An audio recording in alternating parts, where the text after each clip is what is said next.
ونعوذ بالله تعالى من شرور أنفسنا ومن سيئات أعمالنا من يهده الله فلا مضل له ومن يضلل فلا هادي له ونشهد أن لا إله إلا الله وحده لا شريك له جل عن الشبيه والمثيل والكفي والنظير ونشهد أن محمدا عبده ورسوله وصفيته وخليله وخيرته من خلقه وأمينه على وحي أرسله ربه رحمة للعالمين وحجة على الناس أجمعين فهدى الله تعالى به من الضلالة وبصر به من الجهالة وكثر به بعد القلة ولم به بعد الشتات فصلوات الله وسلامه عليه وعلى آله الطيبين وأصحابه الغر الميامين ما اتصلت عين بنذر ووعت أذن بخبر وسلم تسليما كثيرا أما بعد فيا عباد الله أوصيكم بنفسي وإياكم التقوى فإن الله عز وجل قال يا أيها الناس اتقوا ربكم الذي خلقكم من نفس واحدة وخلق منها زوجها وبث منهما رجالا كثيرا ونساء واتقوا الله الذي تساءلون به والأرحام إن الله كان عليكم رقيبا وقال تعالى يا أيها الذين آمنوا اتقوا الله حق تقاته ولا تموتن إلا وأنتم مسلمون وقال تعالى يا أيها الذين آمنوا اتقوا الله وقولوا قولا سديدا يصلح لكم أعمالكم ويغفر لكم ذنوبكم ومن يطع الله ورسوله فقد فاز فوزا عظيما আলহামদুলিল্লাহ শুরুতে আল্লাহর শুকরিয়া আদায় করি। আলহামদুলিল্লাহ, আল্লাহ রাব্বুল আলামিন তার দ্বীনের সাথে রেখেছেন, তার ইবাদতের সাথে রেখেছেন, তার প্রতি ঈমান আনার সৌভাগ্যবানদের অন্তর্ভুক্ত করেছেন। আল্লাহর শুকরিয়া আদায় করে আলহামদুলিল্লাহ। আল্লাহর শুকরিয়া আদায় করে আল্লাহ তাআলা সুস্থ রেখেছেন, ভালো রেখেছেন, স্বাভাবিক অবস্থায় রেখেছেন। বিভিন্ন ধরনের দুশ্চিন্তা, বিভিন্ন ধরনের হতাশা, বিভিন্ন ধরনের অশান্তি থেকে আল্লাহ রাব্বুল আলামিন আমাদেরকে হেফাজত করেছেন আলহামদুলিল্লাহ। সম্মানিত মুসল্লিয়ান ইকরাম, আজকে আমরা সহিহ মুসলিমের একটা হাদিসের উপরে আলোচনা করব। সহিহ মুসলিমের 55 নম্বর হাদিস, তামিম আদ-দারি রাদিয়াল্লাহু তাআলা আনহু হতে বর্ণিত। এই হাদিসটি ছোট্ট একটা হাদিস। যারা সামান্য কিছু জ্ঞান ইসলাম সম্পর্কে রাখেন তারাও এই হাদিসটি শুনেছেন। এই হাদিসটি হচ্ছে রাসূলুল্লাহ বলতেছেন আদ-দীন আন-নাসিহা, যে দিন হচ্ছে নাসিহা। দিন মানে ইসলামী জীবন ব্যবস্থা। তো ইসলামী জীবন ব্যবস্থাটাই হচ্ছে নাসিহা, মানে নাসিহাটার নামই হচ্ছে ইসলামী জীবন ব্যবস্থা। রাসূলুল্লাহকে জিজ্ঞেস করা হলো যে লিমান, কার জন্য? তখন রাসূলুল্লাহ বললেন লিল্লাহি, কার জন্য? আল্লাহর জন্য। ওয়ালি কিতাবিহি, আল্লাহর কিতাবের জন্য অর্থাৎ কোরআনের জন্য। ওয়ালি রাসূলিহি, 3 নম্বর তার রাসূলদের জন্য। ওয়ালি আইম্মাতিল মুসলিমিন, এবং মুসলমানদের লিডার যারা আছে, শাসক যারা আছে, নেতৃত্ব যারা দেয় তাদের জন্য দিন হচ্ছে নাসিহা। ওয়া আম্মাতিহিম, এবং সাধারণ মুসলমান আমরা যারা আছে সবার জন্য নাসিহাটার নামই হচ্ছে দিন। তো এই হাদিসটা অনেক প্রসিদ্ধ একটা হাদিস। রাসূলুল্লাহর স্বাভাবিকভাবে রাসূলুল্লাহর কথা ছিল ছোট, কিন্তু ওই কথার অর্থ এবং সারাংশ ছিল অনেক বৃহৎ। রাসূলুল্লাহকে এই জন্য বলা হতো জাওয়ামিউল কালাম, যে তিনি অল্প কথা বলতেন, বুঝিয়ে দিতেন অনেক বেশি। তার কথার ভাব গাম্ভীর্যতা এবং ওজন ছিল এরকম। তো এই হাদিসটা হচ্ছে সেই জাওয়ামিউল কালামের একটা অংশ, যে অল্প কথায় অনেক কিছু বুঝাতেন রাসূলুল্লাহ। তো এই জন্য আলেম ওলামাদের কাছে এটা অনেক প্রসিদ্ধ হাদিস। ইমাম নববী রাহিমাহুল্লাহ তিনি বলতেন যে এই হাদিসটা ইসলামের ভিত্তি। তো এই জন্য এই হাদিসটার উপরে আজকে আমরা আলোচনা করব। তো এর পূর্বে আমরা যে রাসূলুল্লাহ বলেছেন হাদিসের 2টা অংশ, একটা হচ্ছে দিন নাসিহা। দিন মানে কি? দিন মানে ধর্ম নয়। দিন মানে ধর্ম না, দিন মানে ধর্ম নয়। দিন হচ্ছে জীবন ব্যবস্থা। আর ধর্ম হচ্ছে কোনো জিনিসের সত্তাগত বৈশিষ্ট্য, ওইটাকে বলা হয় তাকে ধর্ম। যেমন আগুনের ধর্ম হচ্ছে পুড়িয়ে ফেলা, পানির ধর্ম হচ্ছে ভিজিয়ে ফেলা। তো ইসলাম ওই রকম ধর্ম নয়। ইসলাম হচ্ছে এটা কোড অফ লাইফ, জীবন ব্যবস্থা। জন্ম থেকে মৃত্যু পর্যন্ত যে জীবনটা আমি অতিবাহিত করব, ওই জীবনটা ইসলামের বিধান অনুসারে পরিচালনা করার নাম হচ্ছে ইসলামী জীবন ব্যবস্থা। তো এইটা হচ্ছে, এটার অপর নাম হচ্ছে নাসিহা। তো নাসিহা কি? নাসিহা আমরা সাধারণভাবে বাংলাতেও আমরা জানি এটা হচ্ছে উপদেশ অথবা পরামর্শ, ওয়াজ, এরপরে কল্যাণের উদ্দেশ্যে বা ভালো উদ্দেশ্যে কোনো সতর্কতা দেওয়া, কল্যাণ কামনা করা, উপকারের উদ্দেশ্যে সংশোধনী দেওয়া, এইগুলোকেই নাসিহা বলা হয়ে থাকে। তো ইমাম নববী রাহিমাহুল্লাহ তিনি হাদিসটার ব্যাখ্যায় বলতেছেন যে ইরাদাতুল খায়র লিল মানসুহ লাহু, যে যাকে উপদেশ দেওয়া হবে তার যেইভাবে কল্যাণ কামনা করা হোক, এটাকে বলা হয় তাকে নাসিহা। যেমন কোরআনের মধ্যে যদি আমরা এই শব্দের প্রয়োগটা দেখি, তাহলে দেখেন সমস্ত নবী এবং রাসূলগণ তারা উম্মতকে নাসিহা করেছেন, কল্যাণ কামনা করেছেন।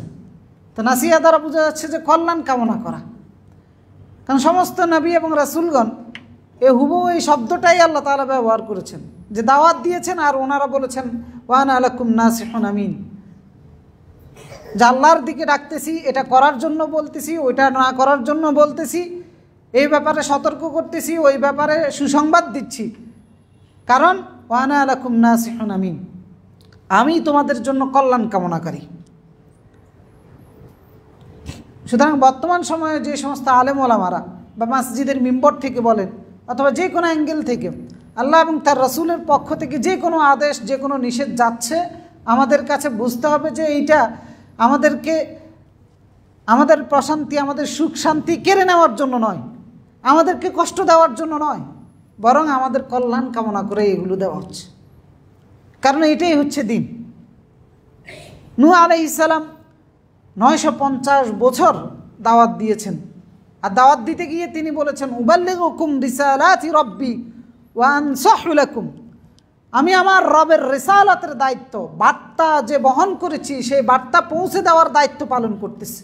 ওয়া আনসাহু লাকুম, আর আমি তোমাদের জন্য নসিহতকারী, তোমাদের জন্য কল্যাণকামী। হুদ আলাইহিস সালাম একই কথা বলেছেন, ওয়া আনা লাকুম নাসিহুন আমিন, আমি তোমাদের কল্যাণকামী, বিশ্বস্ত কল্যাণকামী। শুআয়ব আলাইহিস সালামের কওম ব্যবসা বাণিজ্যে প্রচণ্ড ধরনের দুর্নীতি করত, অনিয়ম করত, বিশৃঙ্খলা করত। আল্লাহ তাআলা শুআয়ব আলাইহিস সালামের মাধ্যমে ওই কওমকে সতর্ক করেছেন, এই অনিয়ম দুর্নীতি এগুলো থেকে বিরত থাকার জন্য বলেছেন। তো সেখানে শুআয়ব আলাইহিস সালাম বলেছেন লাকাদ আবলাগতুকুম রিসালাতি রব্বি, আমি আমার রবের বার্তাগুলো তোমাদের কাছে পৌঁছে দিচ্ছি। ওয়া নাসাহতু লাকুম, এবং তোমাদের কল্যাণ কামনা করতেছি। ফাকাইফা আলা কওমিন কাফিরিন, আফসুস যারা এগুলো মানতেছে না, অস্বীকার করতেছে, আপত্তি জানাচ্ছে তাদের জন্য। এজন্য নাসিহা মানে কল্যাণ কামনা করা, মঙ্গল চাওয়া, কারো ভালো চাওয়া। তো সেই হিসেবে কাউকে কোনো পরামর্শ দেওয়া, এগুলো নাসিহার অংশ। যেমন মুসা আলাইহিস সালামের জন্মের পরে ওনাকে যখন একটা টুকরির মধ্যে রেখে ওনার মা নদীর মধ্যে রেখে দিয়েছেন, ছেড়ে দিয়েছেন, ওনার বোনকে বলেছেন টুকরিটাকে ফলো করার জন্য, ভেসে ভেসে কোথায় যায়। তো ওনার বোন ফলো করতেছেন আর দেখলেন যে ভাসতে ভাসতে এটা কোথায় গিয়ে থেমেছে, ফেরাউন হাওয়া খাচ্ছে সেখানে গিয়ে, ফেরাউনের সামনে, যাকে হত্যা করার জন্য এই বছর ব্যাপী বনি ইসরায়েলের সন্তানদেরকে হত্যা করতেছে। এখন সে নদীতে ভাসতে ভাসতে আসছে। এখন ফেরাউন এবং তার স্ত্রী যখন সিদ্ধান্ত নিল যে না, একে হত্যা করবে না, বরং লালন পালন করবে, কেন এই শিশু কারো দুধ পান করে না, কান্নাকাটি করে। তো মুসা আলাইহিস সালামের বোন তো পিছে পিছে ফলো করেছেন। তো উনি গিয়ে তখন ওদেরকে বললেন যে হাররামনা আলাইহিল মারাদিআ মিন ক্বাবল ফাকালাত হাল আদুল্লুকুম আলা আহলি বাইত ইয়াকফুলুনাহু, বলল যে কান কথাবার্তা হচ্ছে, খুঁজতেছে কার দুধ পান করানো যায়, বাচ্চার তো কান্না থামে না।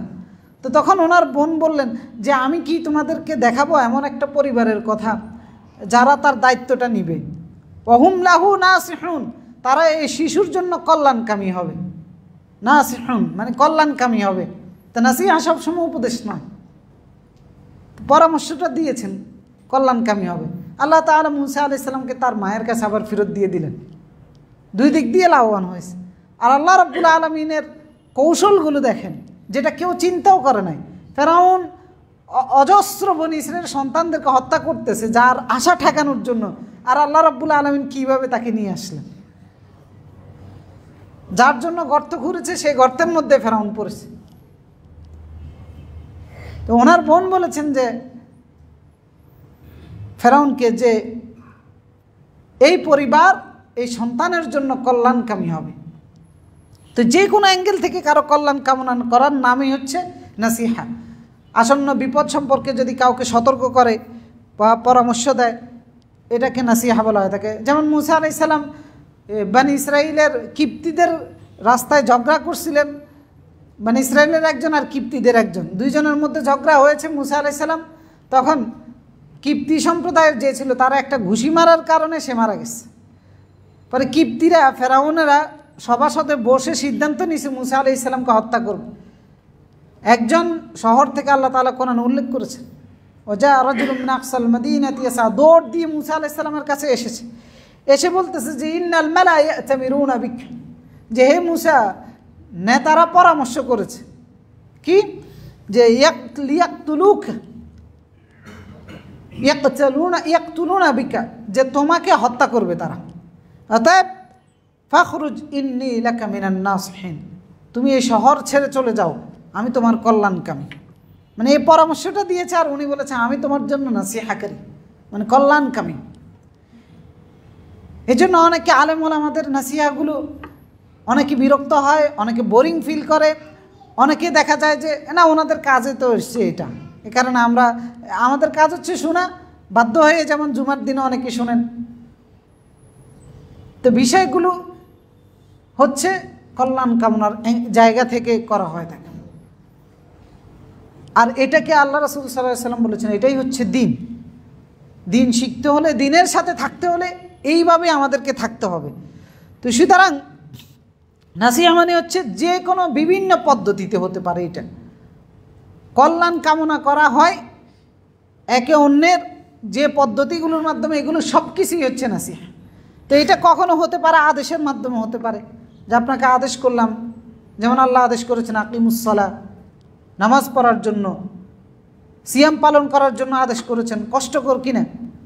তো এটা কি এই জন্য যে আমাদের কষ্ট হবে সেজন্য আল্লাহ আদেশ করেছেন?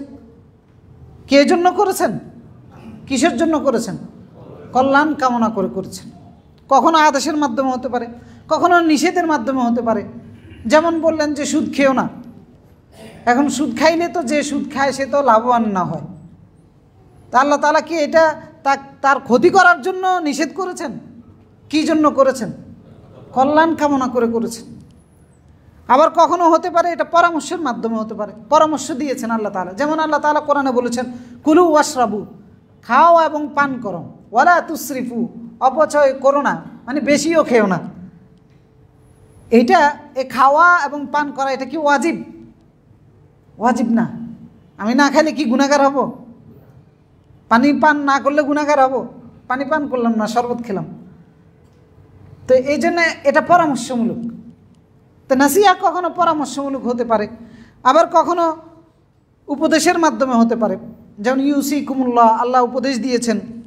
আবার কখনো অনুরোধের মাধ্যমে হতে পারে, যেমন সূরা বাকারা আল্লাহ তাআলা ইয়া আইয়ুহাল্লাযীনা আমানুত্তাকুল্লাহ ওয়া দারু মা বাকিয়া, যে হে ঈমানদারগণ আল্লাহকে ভয় করো আর সুদ ছেড়ে দাও। ইন কুনতুম মুমিনিন, যদি ঈমান এনে থাকো, মানে ঈমানের দোহাই দিয়ে অনুরোধের সুরে আল্লাহ তাআলা বললেন সুদ ছেড়ে দাও। আবার কখনো ভয় দেখানোর মাধ্যমে হতে পারে, যেমন একে পরে দিয়ে বলতেছেন ফাইল্লাম তাফআলু, যদি সুদ না ছাড়ো ফাযানু বিহারবিম মিনাল্লাহি ওয়া রাসূলিহি, হুঙ্কার দিচ্ছেন, ভয় দেখাচ্ছেন আল্লাহ এবং তার রাসূলের সাথে যুদ্ধের প্রিপারেশন না। মানে নাসিহা করতেছেন, এটা এই জন্য নয় যে আল্লাহ ভয় দেখাচ্ছেন, বরং কল্যাণ কামনা করে নাসিহা করতেছেন। বিহারবিন মিনাল্লাহি ওয়া রাসূল।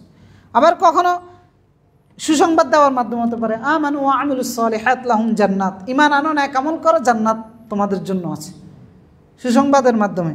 আবার কখনো সমালোচনার মাধ্যমেও হতে পারে নাসিহা।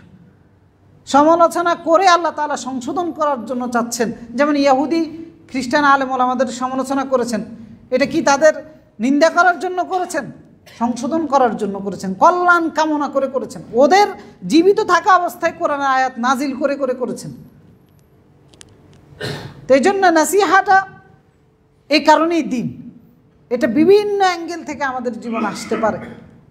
আলেম ওলামাদের মাধ্যমে, ভাইয়ের মাধ্যমে আসতে পারে, স্বামীর মাধ্যমে আসতে পারে, বাবার মাধ্যমে আসতে পারে, ইউটিউবের মাধ্যমে আসতে পারে, ফেসবুকের মাধ্যমে আসতে পারে, মসজিদের মিম্বর থেকে আসতে পারে, আপনার অফিসের বসের মাধ্যমে আসতে পারে, শিক্ষকের মাধ্যমে আসতে পারে, পাড়া প্রতিবেশীর মাধ্যমে আসতে পারে। তা যেটার মাধ্যমে আপনার কল্যাণ চাওয়া হচ্ছে দুনিয়া এবং আখিরাতের, এটাই হচ্ছে নাসিহা, আর এটাই হচ্ছে দিন। তো সুতরাং এই জন্য এই হাদিসটার গুরুত্ব অনেক বেশি। এই হাদিসটাকে এই জন্য বলা হয়েছে যে এটা দিনের ভিত্তি। কারণ আল্লাহ এবং তার রাসূল কোরআনে যা আদেশ করেছেন, যা নিষেধ করেছেন, যে ভয় ওনারা দেখিয়েছেন, যে সুসংবাদ দিয়েছেন, এগুলো সবগুলোই হচ্ছে কি নাসিহা, কল্যাণ কামনা করে করা হয়েছে। তো এই জন্য এটাই হচ্ছে দিন, অর্থাৎ ইসলামী জীবন ব্যবস্থার। এই জন্য রাসূলুল্লাহ বললেন আর দিন আর নাসিহা, ইসলামী জীবন ব্যবস্থাটাই হচ্ছে নাসিহা, মানে ইসলামী জীবন ব্যবস্থার অপর নামই হচ্ছে নাসিহা। এখন এই নাসিহা বা কল্যাণ কামনার বা উপদেশ দেওয়ার যে পর্যায়, ক্ষেত্র বা প্রক্রিয়াটা রয়েছে, সেটা এ রাসূল হাদিসের অপর অংশে বলতেছেন। সেটা হচ্ছে পর্যায় বা প্রক্রিয়া হচ্ছে 5টা। একটা হচ্ছে লিল্লাহি, কার জন্য? আল্লাহর জন্য, আল্লাহর ব্যাপারে নাসিহা। ওয়ালি কিতাবিহি, আরেকটা হচ্ছে আল্লাহর কোরআনের ব্যাপারে নাসিহা।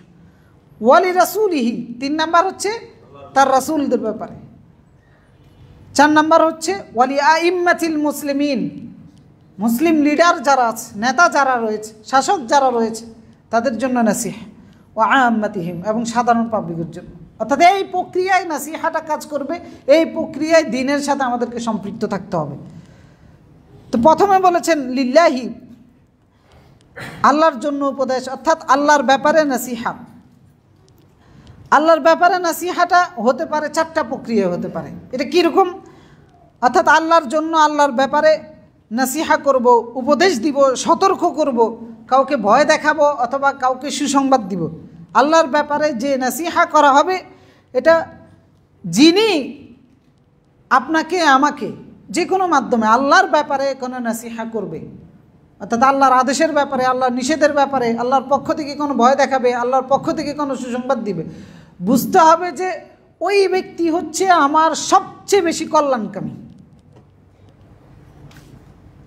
আর নাসিহার মধ্যে সর্বোত্তম নাসিহাটা হচ্ছে ওইটা যেটা আল্লাহর ব্যাপারে করা হবে। এই জন্য রাসূলুল্লাহ এটা 1 নম্বরে রেখেছেন। নাসিহার 1 নম্বর প্রক্রিয়া, 1 নম্বর ক্ষেত্র, 1 নম্বর জায়গা হচ্ছে আল্লাহর ব্যাপারে।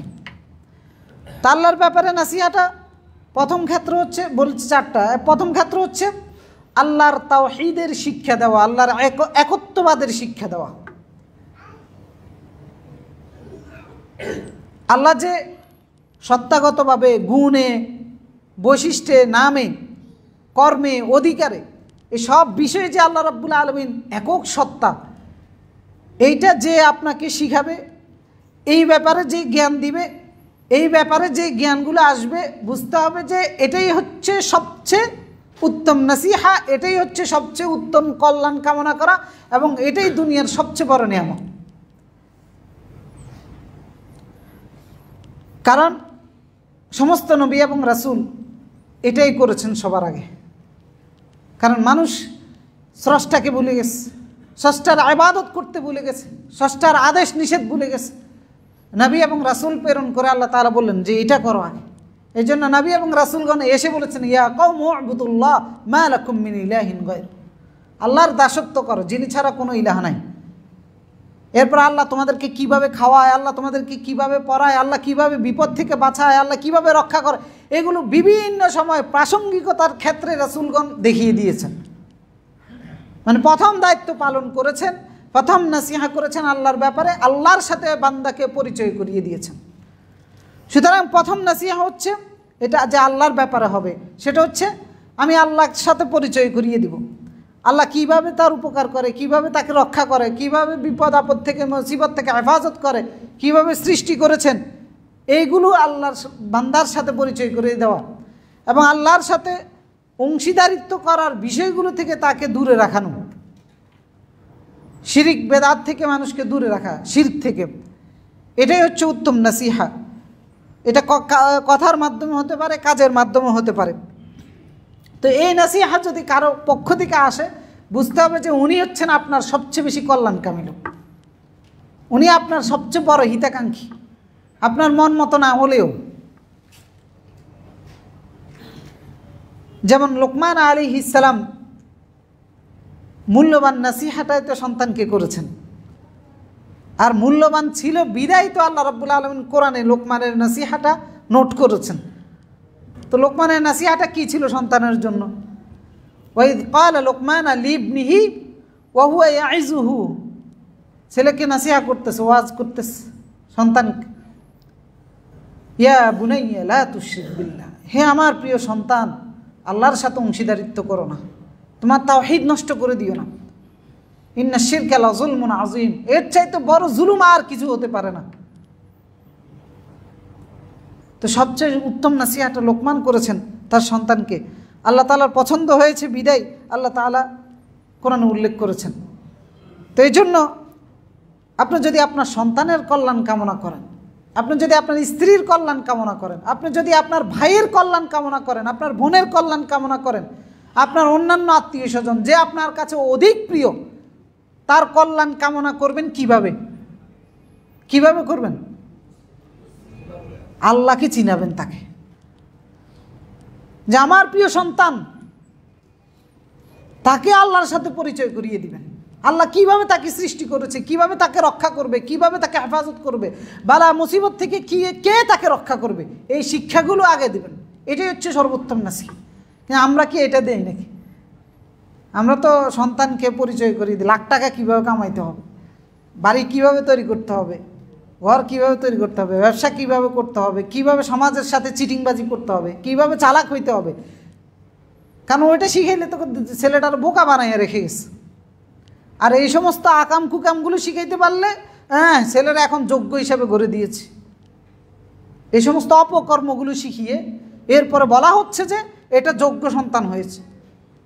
এরপরে বৃদ্ধ হলে এটা লাতি উষ্টা সব খায়, কারণ আল্লাহর সাথে পরিচয় করায় নাই, দুনিয়ার সাথে পরিচয় করায় দিয়েছে, ছেলে এখন হারিয়ে গেছে। আর আল্লাহর সাথে যদি পরিচয় করিয়ে দিতেন, আল্লাহ তাআলাই ওই ছেলেকে আপনার পিছনে লাগিয়ে রাখতেন। হ্যাঁ, পরিচয় করিয়ে দে দুনিয়ার সাথে, তা আল্লাহর বান্দা তো আল্লাহর থেকে ছুটে গেছে, আপনি ছুটিয়ে ফেলেছেন, দূরে সরিয়ে দিয়েছেন আল্লাহর কাছ থেকে আল্লাহর বান্দাকে। তা আল্লাহ আপনার জীবনটাকেও নাজেহাল করে দিন। এই জন্য প্রথম দায়িত্ব হচ্ছে আপনি যাকে বেশি ভালোবাসেন, সেটা আপনার সন্তান হতে পারে, আপনার স্ত্রী হতে পারে, আপনার বোন হতে পারে, যেই হতে পারে, আপনি যদি তার কল্যাণ চান, প্রথম দায়িত্ব হচ্ছে যে তাকে আল্লাহর সাথে পরিচয় করিয়ে দেওয়া, এমন নাসিহা তাকে দেওয়া যে নাসিহার মাধ্যমে সে আল্লাহকে চিনতে পারে। দ্বিতীয়ত হচ্ছে আল্লাহর ব্যাপারে নাসিহার দ্বিতীয় পর্যায়ে, যেটা আমি আল্লাহর ব্যাপারে যদি নাসিহা করি আমার সন্তানকে, আমার প্রিয়জনকে, বা আমার প্রিয়জনের যদি কল্যাণ কামনা করে থাকি আমি, তাহলে আমি নাসিহা করবা আল্লাহর ব্যাপারে। সেটা হচ্ছে যে হে প্রিয় সন্তান, যা কিছু করবা একনিষ্ঠভাবে আল্লাহর জন্য করবা, যা কিছু থেকে বিরত থাকবা একনিষ্ঠভাবে আল্লাহর জন্য বিরত থাকবা। সমাজকে দেখানোর জন্য নয়, শিক্ষককে দেখানোর জন্য নয়, বা আমার পরিচয়কে বুলন্দ করার জন্য নয়, অন্য কোনো উদ্দেশ্য যেন না থাকে, আল্লাহর জন্য। অর্থাৎ আল্লাহর বান্দাকে মুখলেস হওয়ার জন্য যে নাসিহা করা হবে, একনিষ্ঠভাবে ইবাদত বা কাজের মাধ্যমে অথবা কথার মাধ্যমে বা আমলের মাধ্যমে মুখলেস হওয়ার জন্য যে নাসিহাটা করা হবে, এটা সর্বোত্তম নাসিহা। এটা দ্বীন এবং এটা আল্লাহর ব্যাপারে নাসিহা। কারণ আল্লাহ তাআলা কোরআনে বলেছে ওমা উমিরু ইল্লা লিয়াবুদুল্লাহ মুখলিসিনা লাহুদ্দিন, যে আল্লাহ তাআলা একনিষ্ঠভাবে আল্লাহর দাসত্ব করা ছাড়া অন্য কোনো আদেশ আল্লাহ রাব্বুল আলামিন দেননি। এই জন্য আপনার প্রিয় সন্তানকে, আপনার প্রিয় স্ত্রীকে, প্রিয় ভাই বোনকে অথবা আপনার প্রিয় সংগঠনের কর্মীদেরকে, জনবলকে যেটা শিখাবেন কথার মাধ্যমে, কাজের মাধ্যমে, যে যেটাই করো কার জন্য করবা, আল্লাহর জন্য একনিষ্ঠভাবে করো। আল্লাহর ব্যাপারে নাসিহার দ্বিতীয় পর্যায়ে হচ্ছে এটা, যে একনিষ্ঠভাবে যা হবে খুলুসিয়াতের সাথে আল্লাহর জন্য হবে। যেমন রাসূলুল্লাহ তার সাহাবীদেরকে শিক্ষা দিয়েছেন, যা করতেন আল্লাহর জন্য করতেন, যেখান থেকে বঞ্চিত হয়েছেন আল্লাহর জন্য, যারে ত্যাগ করেছেন আল্লাহর জন্য, যারে দিয়েছেন আল্লাহর জন্য। এই জন্য ওনাদের জীবনটা ছিল অন্যরকম এক জীবন। সকালের একরকম মানুষ ঘণ্টাখানিক পরে আরেক রকম হয়ে গেছে, মানে এত 360 ডিগ্রি অ্যাঙ্গেলে পরিবর্তন, কারণ যেটা অসম্ভব ছিল কিন্তু আল্লাহর জন্য একনিষ্ঠভাবে করেছেন। অর্থাৎ এমনভাবে, অর্থাৎ এর মানে হচ্ছে যে আল্লাহর রং দিয়ে নিজেকে রাঙিয়ে ফেলা, যা করবো আল্লাহর জন্য, যা ছাড়বো আল্লাহর জন্য। এই জন্য আল্লাহ তাআলা তাদের প্রশংসা করে আল্লাহ তাআলা সূরা বাকারায় বলেছেন সিবগাতুল্লাহ ওয়া মান আহসানু মিনাল্লাহি সিবগা, যে আল্লাহর রং, এই রঙের চাইতে কোন উত্তম রং হতে পারে। এর মানে লাল নীল রং নয়, মানে হচ্ছে এরা আল্লাহর আদেশ আর নিষেধের সাথে এমনভাবে মিশে গেছে যে এইভাবে কোন দেওয়ালের মধ্যে রং দেওয়া হয়, রং দিয়ে একবারে ঢেকে দেওয়া হয়। সাহাবায়ে কেরাম নিজেদেরকে এমনভাবে পরিবর্তন করে ফেলেছে যেন সাদা রঙের উপরে কালো রং দিয়ে সাদা রংটাকে ঢেকে ফেলা হয়েছে। সাহাবায়ে কেরাম কথায়, কাজে, আমলে, আখলাকে, ইবাদতে এরকম পরিবর্তন হয়ে গেছেন, যার কারণে আল্লাহ তাআলা নিজে আল্লাহর রং দিয়ে তারা রাঙিয়ে ফেলেছে। তো সেটা কি? আল্লাহ তাআলা বলেন ওয়া নাহনু লাহু আবিদুন, তারা বলেছে আমরা আল্লাহরই দাস। পরের আয়াতে বলেছে ওয়ালা তুহাজ্জুনা ফিল্লাহ ওয়া হুয়া রাব্বুনা ওয়া রাব্বুকুম লানা আমালুনা ওয়া লাকুম আমালুকুম, যে তোমরা কাফেরদেরকে বলে দাও তোমরা যা করতেছো সেগুলো তোমাদের জন্য, আমাদের জন্য, আর তোমাদের আমল তোমাদের জন্য। আমরা যা করতেছি, যা ছাড়তেছি সব আমাদের জন্য, তোমাদেরটা তোমাদের জন্য। তোমরা এই জন্য আমাদেরকে বোকা ভাবতে পারো, আমাদেরকে নির্বুদ্ধিতার পরিচয় দিচ্ছি, এই জাতীয় বিভিন্ন ট্যাগ লাগিয়ে দিতে পারো, তবে আমাদের কিছু যায় আসে না। নাহনু লাহু মুখলিসুন, যা করতেছি, যা ছাড়তেছি কার জন্য? আল্লাহর জন্য।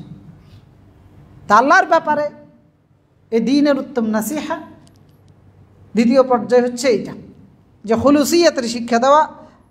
তৃতীয় হচ্ছে আল্লাহর ব্যাপারে নাসিহার তৃতীয় পর্যায়ে ক্ষেত্র হচ্ছে যে আল্লাহর আনুগত্য ও দাসত্ব করার শিক্ষা দেওয়া, আল্লাহর কাছে আত্মসমর্পণ করার নীতি পর্যায়গুলো শিক্ষা দেওয়া। আমরা প্রতিদিন যেগুলো বলি যে এটা করবেন, ওটা করবেন না, আল্লাহ বলেছেন, রাসূলই বলেছেন, এইভাবে এগুলো হচ্ছে উত্তম নাসিহা, এগুলোই হচ্ছে দ্বীন, এবং এগুলো আল্লাহর পক্ষ থেকে এসেছে। এজন্য আল্লাহর ইবাদত, আল্লাহর কাছে আত্মসমর্পণ করা, আল্লাহর দাসত্ব করার বিষয়ে নাসিহা। কারণ আল্লাহ তাআলা সূরা জুমারের 54 নম্বর আয়াতে বলেছেন আনিবু ইলা রাব্বিকুম ওয়াসলিমু লাহু মিন ক্বাবল আন ইয়াতিয়াকুমুল আযাব, আল্লাহর পক্ষ থেকে আযাব আসার পূর্বেই তোমরা আল্লাহর কাছে আশ্রয় নিয়ে নাও, তার কাছে আত্মসমর্পণ করো। কারণ আন ইয়াতিয়াকুমুল আযাব সুম্মা লা তুনসারুন, আযাব চলে আসলে কেউ তোমাদেরকে সাহায্য করতে পারবে না। সে আযাব চলে আসার পূর্বেই আল্লাহর কাছে আশ্রয় নাও, তার কাছে আত্মসমর্পণ করো। তা আল্লাহর কাছে আত্মসমর্পণ করা মানে কি?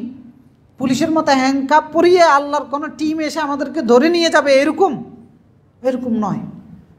আল্লাহর কাছে আত্মসমর্পণ করার অর্থ হচ্ছে আল্লাহর যে আদেশ নিষেধ আছে সেটা আমার মন মতো নাও হতে পারে, আমি মেনে নিলাম। এটা হচ্ছে আল্লাহর কাছে আত্মসমর্পণ করা। আমার কষ্ট হতে পারে, আমি মেনে নিলাম। আমার অপছন্দ হতে পারে, আমি মেনে নিলাম। আমার স্বার্থে আঘাত আসতে পারে, আমি মেনে নিলাম। আমার লস হইতে পারে, ক্ষতি হইতে পারে দুনিয়াবি বাহ্যিক দৃষ্টিকোণ থেকে, আমি মেনে নিলাম। এটার নাম হচ্ছে আল্লাহর কাছে আত্মসমর্পণ করা। আর এই আত্মসমর্পণ করার জন্যই এই নাসিহা শেষ জীবনে ইব্রাহিম আলাইহিস সালাম, ইয়াকুব আলাইহিস সালাম তাদের সন্তানদেরকে করেছেন।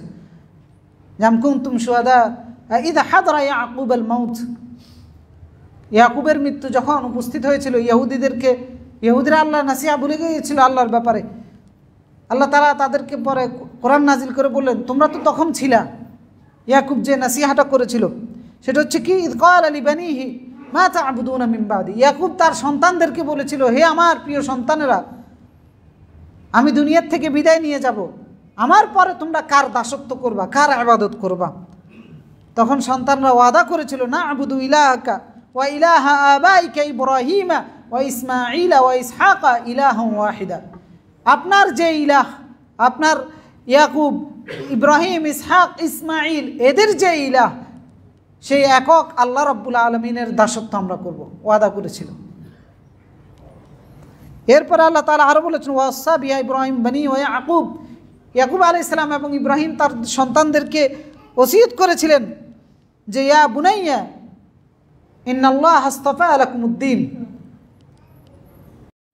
ইয়া বানিয়া ইন্নাল্লাহ আস্তাফা লাকুমুদ্দিন, আল্লাহ তোমাদের জন্য একটা জীবন ব্যবস্থা মনোনীত করেছেন, অতএব ফালা তামুতুন্না ইল্লা ওয়া আনতুম মুসলিমুন, তোমরা আল্লাহর কাছে, সেই জীবন ব্যবস্থার কাছে আত্মসমর্পণ না করে দুনিয়ার থেকে বিদায় নিও না।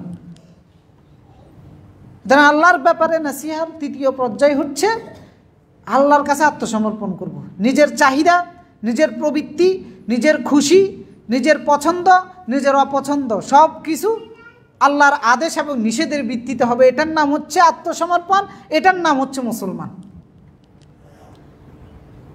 আর এটার নাম হচ্ছে আল্লাহর ব্যাপারে নসিহা, এটাই হচ্ছে দ্বীন। এরপরে চতুর্থ নাম্বার আল্লাহর ব্যাপারে নসিহা বা পর্যায় ক্ষেত্র হচ্ছে ভালো মন্দ সব কিছু কার পক্ষ থেকে হয়? আল্লাহর পক্ষ থেকে হয়। সব কিছু আল্লাহর পক্ষ থেকে হয়। ভালো করতে পারে না আল্লাহ, মন্দও করতে পারে না, বিপদ দিতেও পারে না আল্লাহ, বিপদ থেকে উদ্ধার করতে পারেনও আল্লাহ।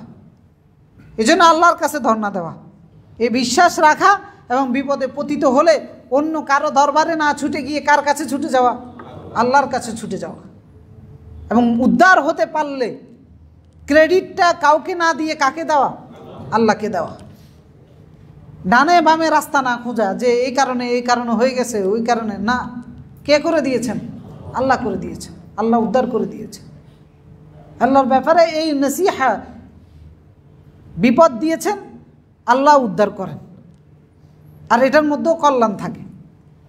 তারা আল্লাহর ব্যাপারে 4 নাম্বার হচ্ছে নসিহা হচ্ছে এটা। কারণ রাসূলুল্লাহ সাল্লাল্লাহু আলাইহি ওয়াসাল্লাম ছোট ছোট সাহাবীদেরকে হাতে কলমে শিক্ষা দিতেন এই মৌলিক শিক্ষাটা আল্লাহর ব্যাপারে। যেমন আব্দুল্লাহ ইবনে আব্বাসকে সহিহ বুখারীর মধ্যে এসেছেন, ইবনে মাজার মধ্যে আব্দুল্লাহ ইবনে আব্বাসকে রাসূলুল্লাহ হাত ধরে বলতেছেন যে, ইয়া গোলাম ইন্নী উআল্লিমুকা কালিমাত, যে হে প্রিয় বৎস, আমি তোমাকে কিছু শব্দ শিক্ষা দিব। সেটা হচ্ছে কি? ইহফাজিল্লাহ ইয়াহফাজুক, এগুলো যদি তুমি মেনে চলো, সংরক্ষণ করতে পারো, আল্লাহ তোমাকে হেফাজত করবে। ইহফাজিল্লাহ তাজিদহু তুজাহাক, যদি এগুলো মেনে চলতে পারো সবসময় আল্লাহকে তুমি তোমার সামনে পাবা। সেটা হচ্ছে কি? ইদা সাআলতা ফাসআলিল্লাহ, কোনো কিছু যদি চাওয়ার প্রয়োজন হয় কার কাছে চাইবে? আল্লাহর কাছে, না কবরের কাছে, না অমুকের কাছে। রাসূলুল্লাহ বলেন একটা জুতার পিতাও যদি প্রয়োজন হয়, তা আপনি আপনার সন্তানকে শিখান যে আল্লাহ হচ্ছেন উনি, তুমি আমার কাছে আসি এটা চাইতেছো, আল্লাহর কাছে বলো, দেন আপনি, সমস্যা নাই, কিন্তু সন্তানকে ছোটবেলা থেকে শিক্ষাটা দেন। তাহলে আপনি যখন থাকবেন না, সে আর পথ হারা হবে না, সে তার আসল জায়গাটা চিনে ফেলবে। আপনি তাকে ব্যাংক ব্যালেন্স না দিলেও আর সমস্যা হবে না, তার জন্য বাড়ি গাড়ি কিচ্ছু না দিলেও আর সমস্যা হবে না।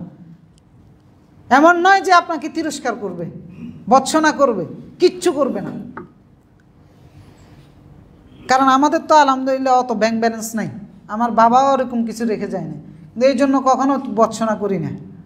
কিন্তু ছোটোবেলায় বুঝতাম না, চোখের সামনে দেখছি বিভিন্ন ভুল সিদ্ধান্তের কারণে হারিয়ে যাচ্ছে, তো তখন নানান রকমের কথাবার্তা বলেছি আশেপাশের মানুষের কারণে। কিন্তু এখন তো আলহামদুলিল্লাহ সবসময় দোয়া করি, কারণ দোয়াটা অটোমেটিকলি আসে।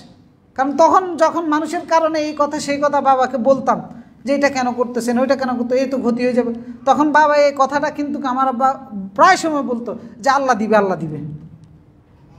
তো এই জায়গাটা শিখাইতে হবে, আল্লাহর ব্যাপারে এই নসিহাটা করুন, এই শিক্ষাটা আপনার পরবর্তী প্রজন্মের জন্য রেখে যান।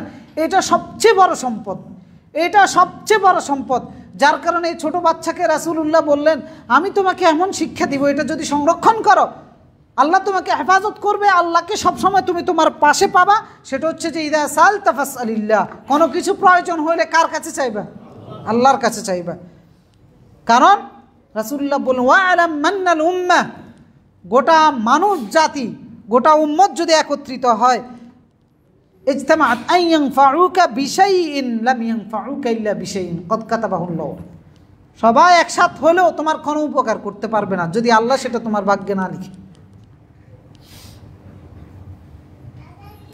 কত বড় শিক্ষা এটা, মানে আল্লাহর ব্যাপারে কত বাস্তবতা রাসূলুল্লাহ এই ছোট্ট কালিমার মাধ্যমে শিখিয়ে। এই বাস্তবতা যদি আমরা একটা বাচ্চার, একটা মানুষের সারা জীবনের সম্পদ হিসেবে দিয়ে দিতে পারি, তাহলে সারা জীবন সে আর আফসোস করবে না, যত কিছু থেকে বঞ্চিত হোক। রাসূলুল্লাহ বললেন গোটা উম্মাহ একসাথ হলেও কোনো উপকার করতে পারবে না যদি আল্লাহ না চায়। এরপরে বলেছেন ওয়াইদাস্তাআনতা ফাস্তাইন বিল্লাহ, সাহায্য যদি প্রয়োজন হয় কার কাছে চাইবে? আল্লাহর কাছে। কারণ ওয়া'লাম আন্নাল উম্মাহ ইযা ইজতামাআত আলা আন ইয়াদুররুকা বিশাইইন লাম ইয়াদুররুকা ইল্লা বিশাই ক্বাদ কাতাব, গোটা উম্মাহ যদি একসাথ হয় তোমার কোনো ক্ষতি করবে, আল্লাহ তাআলা যদি সেই ক্ষতি হতে না দেয়, কারো কোনো সাধ্য নেই কোনো ক্ষতি করার। তো এটা হচ্ছে আসল জায়গা। এই জন্য ভালো মন্দ আল্লাহর পক্ষ থেকে আসে, আল্লাহর ব্যাপারে এই চতুর্থ পর্যায়ের নাসিহা হচ্ছে এইটা। এই শিক্ষাটা দেওয়া, সব কিছুর মালিক আল্লাহ রাব্বুল আলামিন, আর এটাই দিন। বিষয়টা এই নয় যে শিক্ষা দিচ্ছেন, এই শিক্ষাটার নামই হচ্ছে দিন। এটাই হচ্ছে আদ-দীন আন-নাসিহা। এরপরে নাসিহার দ্বিতীয় পর্যায় যেটা, সেটা হচ্ছে যে প্রথমে বলেছেন লিল্লাহি ওয়া লিকিতাবিহি, আল্লাহর কিতাবের ব্যাপারে নাসিহা, আল্লাহর কিতাবের জন্য নাসিহা। তা আল্লাহর কিতাবের ব্যাপারে নাসিহাটা কি? আল্লাহ এই কিতাব কেন দিয়েছেন? সাজিয়ে গুছিয়ে সিন্দুকের মধ্যে অথবা ওয়ার্ড্রপের মধ্যে রেখে দেওয়ার জন্য না। আল্লাহ যে জন্য এই কিতাব দিয়েছেন সেই সত্য, সেই বাস্তবতাগুলোকে বাস্তবায়ন করার নাম হচ্ছে আল্লাহর কিতাবের ব্যাপারে নাসিহা। অর্থাৎ আল্লাহ তাআলা এই কিতাব দিয়েছেন এই কিতাবের তেলাওয়াত শিখার জন্য, এই কিতাব পড়ার জন্য। তো সুতরাং এই কিতাব তেলাওয়াত শিখা এবং এর তেলাওয়াত করা, এরপরে এই কিতাব বুঝা, এই কিতাব বুঝে এই কিতাব অনুসারে আমল করা, এরপরে এই কিতাবের শিক্ষা প্রচার করা, এই কিতাবের কোনো কিছু গোপন না করা, বিকৃতি বা অপব্যাখ্যা না করা, এই ছয়টা জিনিস। এই ছয়টা জিনিসের নামই হচ্ছে আল্লাহর কিতাবের প্রতি ঈমান। এই ছয়টা জিনিসের নামই হচ্ছে দিন আল্লাহর কিতাবের ব্যাপারে। এই ছয়টা জিনিস হচ্ছে এই কিতাবের নাসিহা দ্বারা উদ্দেশ্য। তো এক নম্বর হচ্ছে আল্লাহর কিতাব তেলাওয়াত শিখা, কোরআন পড়া, কোরআন তেলাওয়াত করা। কারণ কোরআন আল্লাহ পড়ার জন্য দিয়েছেন, তেলাওয়াত করার জন্য দিয়েছেন। তো যারা পড়তে পারেন না, এটা পড়া শিখা, তেলাওয়াত করা নিয়মিত। কারণ আল্লাহ রাব্বুল আলামিন সূরা বাকারার 121 নম্বর আয়াতে বলেছেন আল্লাযীনা আতাইনাহুমুল কিতাব ইয়াতলুনাহু হাক্কা তিলাওয়াতিহি উলাইকা ইউমিনুনা বিহি, যে কিতাবের প্রতি ঈমানদার হচ্ছে তারা, যাদেরকে এই কিতাব দেওয়া হয়েছে এরা পরিপূর্ণ হক আদায় করে এই কিতাবটা তেলাওয়াত করে। তো হক আদায় করে যদি তেলাওয়াত করতে হয় তাহলে অবশ্যই সেটা সুন্দরভাবে তেলাওয়াত শিখতে হবে আপনাকে, এবং হক তেলাওয়াতও করতে হবে। এরপরে আল্লাহ তাআলা উলাইকা ইউমিনুনা বিহি, এরা হচ্ছে ঈমানদার। তো তেলাওয়াতেই করেন না সারা বছরে, কিসের ঈমানদারি? কিতাবের তেলাওয়াত জানেনই না, কিসের ঈমানদার? তেলাওয়াত জানতে হবে, শিখতে হবে এবং তেলাওয়াত নিয়মিত করতে হবে, তবে উলাইকা ইউমিনুনা বিহি, আল্লাহ তাআলা বললেন এরাই ঈমানদার। ওয়া মান ইয়াকফুর বিহি ফাউলাইকা হুমুল খাসিরুন, এইভাবে যারা ঈমানদার হতে পারবে না, ফাউলাইকা হুমুল খাসিরুন, এরা ক্ষতিগ্রস্ত। দুনিয়াতেও ক্ষতিগ্রস্ত। দুনিয়াতে ক্ষতিগ্রস্ত হচ্ছে সেই কিতাব শিখে নাই, বুঝে নাই, এর থেকে আমলও জানে নাই, আমল করতে পারে নাই, সঠিক জিনিস সঠিক থিওরিগুলো থেকে সে বঞ্চিত হয়েছে, যার কারণে তো দুনিয়াতে ক্ষতিগ্রস্ত হয়েছে। আর আখিরাত তো ক্ষতিগ্রস্তই। এই জন্য কোরআন তেলাওয়াত শিখা, তেলাওয়াত করা। দ্বিতীয় পর্যায়ে হচ্ছে কোরআনটাকে বুঝা। কারণ আল্লাহ তাআলা শুধু তেলাওয়াত আর পড়ার জন্য দেন নাই, এটাকে বুঝার জন্য দিয়েছেন, আমল করার জন্য দিয়েছেন। তো 2 নম্বর হচ্ছে বুঝা। কারণ আল্লাহ তাআলা আল্লাহ রাসূলকে বলে কিতাবুন আনজালনাহু ইলাইক মুবারাক, বরকতময় এই কিতাব আপনার কাছে নাজিল করেছি লিয়াদাব্বারু আয়াতিহি, এর আয়াতগুলো, নিদর্শনগুলো, হুকুম আহকামগুলো অনুধাবন করার জন্য, বুঝার জন্য। সূরা কমরের মধ্যে বলেছেন ওয়ালাকাদ ইয়াসসারনাল কুরআনা লিযিকর ফাহাল মিন মুদ্দাকির, এই কোরআন সহজ করে দিয়েছি, চাইলে কঠিন করতে পারতেন কিন্তু সহজ করে দিয়েছি যাতে করে এখান থেকে উপদেশ নিতে পারো। ফাহাল মিন মুদ্দাকির, আছে কি কেউ উপদেশ নেওয়ার? তো সুতরাং কোরআন তেলাওয়াত করতে হবে, নিয়মিত পড়তে হবে এবং এটা বুঝতে হবে। বুঝার পরে দায়িত্ব হচ্ছে আমল করা। 3 নম্বর আমল করা। কারণ আল্লাহ তাআলা সূরা আনআমের 155 নম্বর আয়াতে বলেছেন ওয়াহাদা কিতাবুন আনজালনাহু মুবারাক, বরকতময় এই কিতাব আমি নাজিল করেছি, ফাত্তাবিউহু, এটাকে তোমরা অনুসরণ করো। কি করো? অনুসরণ করো। আল্লাহ এটাকে নাজিল করেছেন অনুসরণ করার জন্য, তেলাওয়াত করার জন্য, পড়ার জন্য, বুঝার জন্য এবং অনুসরণ করার জন্য। এটা দিয়ে খতম পড়ানোর জন্য নয়, এটা দিয়ে টাকা কামাই করার জন্য নয়, মৃত ব্যক্তির সামনে তেলাওয়াত করার জন্য নয়, বরং এটাকে অনুসরণ করত। আর বলেছেন বরকতময় কিতাব, তার মানে বরকতটা পাবেন অনুসরণের মাধ্যমে, ঝাড়ফুঁকের মাধ্যমে পাইতে পারেন, কিন্তু মেইন বরকত যেটা সেটা হচ্ছে অনুসরণের মধ্যে। ওয়াত্তাকু লাআল্লাকুম তুরহামুন, এই কিতাবের আদেশ নিষেধগুলো মেনে আল্লাহকে ভয় করো, তবে আশা করা যায় রহম প্রাপ্ত হবা। এরপর 4 নম্বর হচ্ছে আল্লাহর কোরআনের ব্যাপারে নাসিহা, যেটা সেটা হচ্ছে যে আমি পড়লাম, শিখলাম, বললাম, বুঝলাম, অনুসরণ করলাম, এখন দায়িত্ব হচ্ছে যে এটা আরেকজনকে পৌঁছে দেওয়া। আমার ছেলে আছে, আমার মেয়ে আছে, আমার স্ত্রী আছে, আমার বোন আছে, আমার অধীনস্থ যারা আছে, আমি যেটা শিখছি, যেটা বুঝেছি আল্লাহর বাণী তাদের কাছে পৌঁছে দিব, তাদেরকে বুঝিয়ে দিব। কারণ রাসূলুল্লাহকে আল্লাহ তাআলা এই দায়িত্ব দিয়েছেন, নাজিল করে জিবরিলের মাধ্যমে তেলাওয়াত শিখিয়েছেন, শিখিয়ে বুঝিয়েছেন, বুঝিয়ে এরপরে আমল করিয়েছেন, এরপরে বলেছেন যে যান পৌঁছে দেন, ইয়া আইয়ুহার রাসূল বাল্লিগ মা উনজিলা ইলাইক, যেটা নাজিল করা হয়েছে পৌঁছে দেন। ফাইন লাম তাফআল ফামা বাল্লাগতা রিসালা, যদি না করেন তাহলে আপনি রিসালাতের দায়িত্ব পালন করেন নাই। ওয়া উহিয়া ইলাইয়া হাদাল কুরআন লিউনযিরাকুম বিহি ওয়া মান বালাগা, এই কোরআন আমার কাছে নাজিল করা হয়েছে আমি যেন এটা দিয়ে তোমাদেরকে সতর্ক করি। ওয়া মান বালাগাহুল কোরআন, অর্থাৎ যে আবার এই কোরআন পৌঁছে দিবে সেটাও একই উদ্দেশ্য, সতর্ক করা, নাজিল হওয়ার উদ্দেশ্য সফল হয়, পৌঁছে দেওয়া। তো সুতরাং 5 নম্বর হচ্ছে কোরআনের শিক্ষা প্রচার করা, পৌঁছে দেওয়া। 6 নম্বর হচ্ছে এখন এই কোরআন আমি যখন প্রচার করব, আরেকজনের কাছে পৌঁছে দিব, আরেকজনকে শিক্ষা দিব, তখন সেই ক্ষেত্রে গোপন না করা অথবা অপব্যাখ্যা না করা। গোপন করা হয় কিনা? হয়। অপব্যাখ্যা করা হয় কিনা? অভাব নাই। এবং এখন এই বর্তমান সময়ে আরও বেশি হয়, অনেক বেশি পরিমাণে হয়, বিশেষ করে ভাইরাল বক্তারা আরও বেশি করে অপব্যাখ্যা। তো এই জন্য 6 নম্বর দায়িত্ব হচ্ছে কোরআনের প্রতি দ্বীনের নাসিহার ক্ষেত্রে প্রক্রিয়া এবং পর্যায় ক্ষেত্র যেটা হবে সেটা হচ্ছে এই কোরআন আল্লাহর এই কিতাব পৌঁছে দেওয়ার ক্ষেত্রে গোপন করা যাবে না, বিকৃতি করা থেকে দূরে থাকতে হবে। কারণ ইবনে তাইমিয়া রাহিমাহুল্লাহ, ইবনুল কাইয়িম রাহিমাহুল্লাহ তিনি বলেছেন যে মিনান নাসিহাতি লিকিতাবিল্লাহ, আল্লাহর কিতাবের ব্যাপারে নাসিহা হচ্ছে আল্লাহ ইউআউবিল তাউইলান ফাসিদান, ভুল ব্যাখ্যা না করা, অপব্যাখ্যা না করা। ওয়ালা ইউআত্তিল, অর্থাৎ এইটাকে এমনভাবে ব্যাখ্যা করেছেন, এমনভাবে তুলে ধরেছেন যে এটা পরিত্যক্ত, এই বিধান প্রয়োজন নাই। যেমন সেকুলার রাজনীতি যেগুলো করে তারা এই কোরআনের ক্ষেত্রে এই সমস্ত অপব্যাখ্যাগুলো করে, এবং নাস্তিকরা যে এখনকার সময় এটা চলে না, এই জাতীয় কথাবার্তাগুলো বলে।